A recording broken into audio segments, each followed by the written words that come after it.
Hun fortæller, at dem fik hun til sin fødselsdag. Selv rider hun mest på Tally. Er det den, du sidder på, Anna-Sofie? Ja, det er Tally. Og den anden er Pontus. Hun er engang faldet af, men hendes far han nåede lige at gribe hende. Fordi far holder altid fast, fortæller hun. Og de spiser hestebolcher og æbler og gulerødder og hø. Og det er 2 drengeheste. Og man kan også lave flætninger på dem.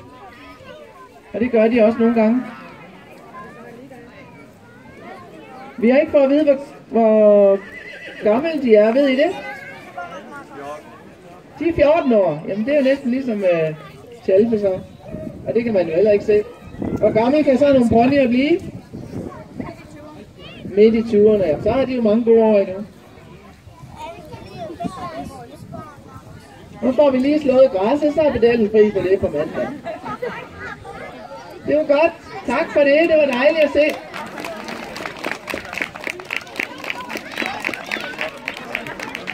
Så skal dommerne lige finde ud af, hvem der skal have